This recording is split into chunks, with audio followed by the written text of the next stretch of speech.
안녕하세요. 회원중학교 2학년 여러분. 김한철 선생님입니다. 선생님이 오늘 영상을 찍는 부분은 교과서 46페이지, 47페이지의 로마의 문화와 크리스트교의 성립과 발전이 되겠습니다.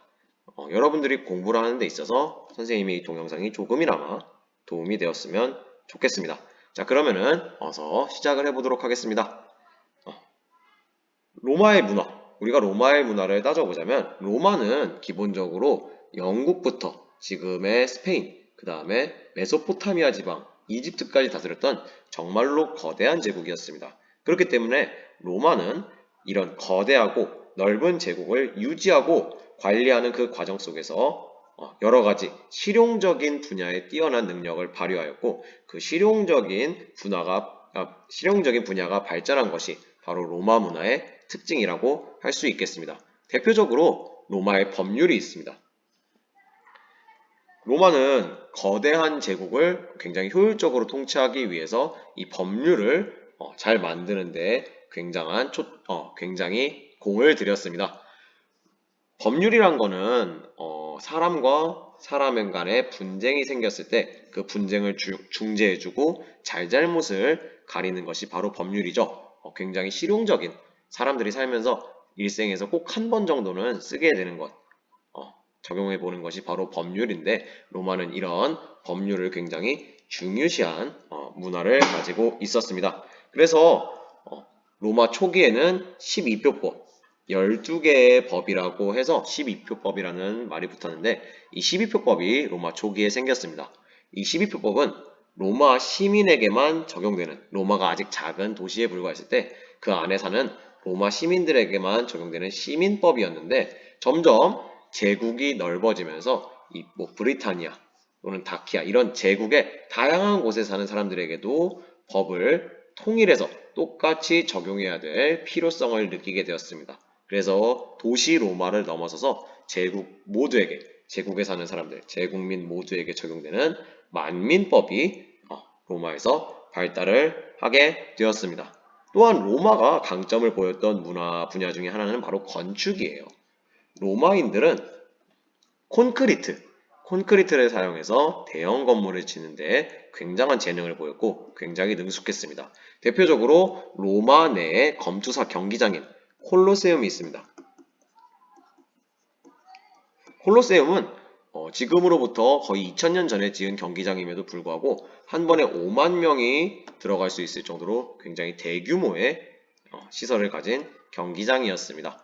그리고 이 콜로세움 안에는 사자, 호랑이들을 지하에 있는 우리에서 지상의 경기장으로 끌어올릴 수 있는 맹수용 엘리베이터도 설치되었던 굉장히 대단한 건축물이 바로 콜로세움이라고 할 수가 있겠습니다. 그리고 로마 시내에 만신전, 모든 신을 모신 신전이라고 해서 판테온이라는 신전이 있습니다.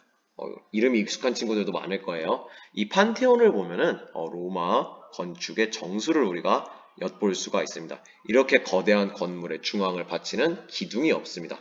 정확히 균형과 비례를 계산해서 힘의 균형을 계산해서 돔이라는 둥근 돔을 덮어서 이들이 서로 밀어내는 힘으로 인해서 붕괴하지 않는 그 균형점을 찾아서 지은 것이 바로 판테온입니다. 로마의 굉장한 건축 기술을 엿볼 수가 있고요. 또 하나는 로마의 수도교입니다. 로마에서 이제 물을 도시로 이동시키는 상수도 시설로서 활용을 한 게 이런 수도교인데 굉장히 거대하고 정교하게 만들어져 있습니다. 로마는 이러한 실용적인 건축이 발달을 했던 문화를 가지고 있었고 또한 이들의 실용적인 문화가 빛을 발했던 것이 바로 도로망이 되겠습니다. 로마는 정복한 땅에 반드시 도로를 깔아서 이렇게 유럽 전역에 거대한 도로망을 건설을 하였습니다. 그들이 도로를 짓는 데에 집중했던 이유는 로마 제국은 굉장히 거대하기 때문에 그 거대한 로마 제국의 곳곳으로 물자와 사람이 이동하려면 도로가 반드시 필요했기 때문에 그들은 정복한 땅에 반드시 도로를 지었습니다. 특히 현재도 남아있는 로마에서 이탈리아 동남부까지 이어지는 아피아 가도, 교과서에 나와있는 일명 아피우스 가도는 로마 도로 건축술의 정수를, 진가를 보여주고 있습니다. 굉장히 튼튼하게 지은 도로이기 때문에 현재 시간이 흐른 지금까지도 이탈리아에서 꾸준히 사용하고 있는 도로라고 알려져 있습니다. 자, 여기까지가 46페이지 로마의 문화 파트였고, 넘어가서 크리스트교의 성립을 한번 보겠습니다. 아우구스투스가 로마 제국을 다스리던 그 시절에 로마 제국의 동쪽 끝 팔레스타인 지역에는 유대인들이 살고 있었습니다.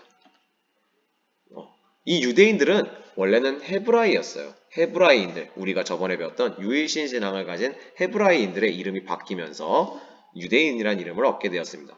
이 유대인들은 그 헤브라이인들의 유일신 신앙을 발전시켜서 유대교를 믿게 되는데, 이 유대교의 특징은 첫 번째로 헤브라이인들이 생각했던 것처럼 세상의 신은 하나밖에 없다. 유일신 신앙. 그리고 언젠가 유대인을 구원할 구원자, 메시아가 내려와서 유대인들을 구원해 줄 것이라고 생각하는 종교가 바로 유대교였습니다. 근데 유대교의 특징이 있는데, 바로 유대교에서는 구원받는 사람은 유대민족들만 구원을 받을 것이라고 생각을 했었습니다. 이러한 상황에서 바로 예수가 등장을 합니다. 예수는 기존 유대교와 조금 다른 얘기를 했어요. 신에 대한 믿음과 그리고 충분한 착한 일, 선행을 행하면 민족, 성별, 빈부에 상관없이 누구나 신의 구원을 받는다고 이야기를 했습니다. 그러면서 예수 주위에는 그 당시에 소외받던 사람들, 그리고 차별받던 사람들이 점점 모이게 되면서 예수를 따르는 무리들은 점점 거대해졌습니다. 예수를 따르는 무리들은 이렇게 점점 많아지게 되는데, 이걸 불안하게 보던 두 세력이 있어요. 첫 번째는 기존 유대교인들입니다.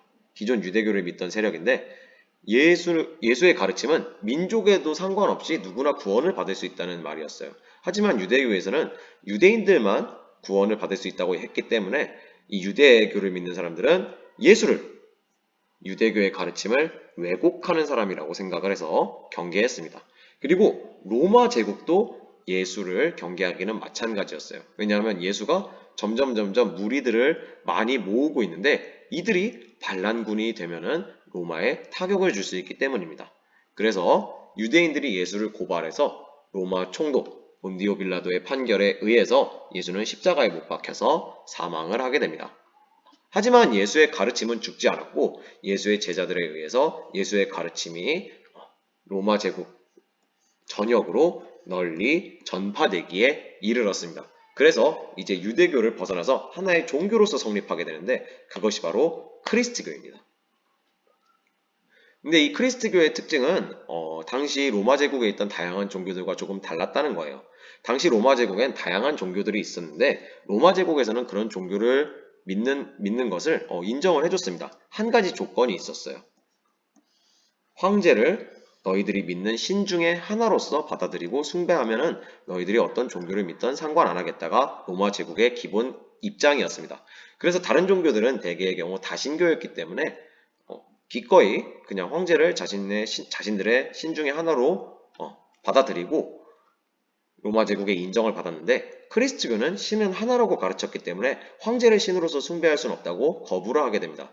이에 따라서 크리스트교를 믿는 사람들을 모아다가 사자밥으로 주거나 아니면 묶어서 화형을 시키는 등 대규모 학살이 일어나게 되는데, 이를 박해라고 합니다. 크리스트교를 믿지 말라는 박해가 일어나게 되겠습니다. 하지만 크리스트교를 믿는 사람들은 점점 늘어나게 되었고, 특히 여기에는 소외받는 사람들에게 신은 누구나 평등하게 구원해 준다는 그 생각이 널리 퍼지면서 크리스트교를 믿는 사람들이 점차 늘어났고, 로마 내에서 큰 세력을 형성하게 되었습니다. 이에 따라서 콘스탄티누스는 313년 밀라노 칙령을 통해서 크리스트교를 로마에서 믿어도 된다고 공식 인정, 공인을 해주게 됩니다. 왜냐하면 콘스탄티누스는 로마의 부흥을 위해서 여러 가지 방안을 실행했는데, 그 중에 하나가 이 거대해진 크리스트교 세력을 로마의 협력자로 흡수하는 것이 중요했습니다. 그래서 크리스트교를 믿지 말라고 해서 적으로 돌리기보다는 공식 인정을 해서 로마의 협조자로서 포섭을 하고 싶었던 거죠. 그리고 넘어가서 테오도시우스 황제 때에 가면은 크리스트교가 로마의 국교, 로마 국민이라면 누구나 믿어야 되는 국교로서 정해지게 됩니다. 그래서 로마는 명실상부히 크리스트교 제국으로 거듭나게 되었고, 로마는 로마가 다스리는 그 제국의 곳곳에, 특히 유럽 지역에 이 크리스트교가 널리 전파되게 되겠습니다. 자, 여기까지 해서 선생님과 살펴본 내용을 통해서 우리는 유럽 문화를 이루는 두 가지의 뿌리를 전체적으로 볼 수가 있었습니다. 유럽 문화, 지금의 서양 문화를 이루는 두 가지의 뿌리는 다음과 같습니다. 첫 번째 뿌리는 우리가 배웠던 그리스의 인간 중심적이고 합리적인 문화, 그리고 로마의 실용적인 문화가 합쳐진 그리스 로마 문화가 하나의 뿌리가 되고요. 그리고 두 번째 뿌리는 지금 배운 유럽 전역으로 로마에 의해서 널리 퍼지게 된 크리스트교 문화가 있습니다. 이 두 가지 뿌리를 바탕으로 해서 성장한 것이 바로 우리가 지금 겪고 있고, 그리고 여러분들이 선생님과 함께 2학년 내내 배울 유럽, 서양의 문화가 바로 그것이 되겠습니다. 이 파트에서 중요한 포인트는 다음과 같습니다. 첫 번째는 로마 문화의 특징은 어떤 것이 있는가를 살펴보는 것이 중요하고, 그리고 두 번째는 크리스트교가 로마 제국에서 성장을 했고, 그리고 로마는 크리스트교에 대해서 어떤 입장 변화를 겪게 되었나 여러분들이 살펴보는 것이 중요하겠습니다.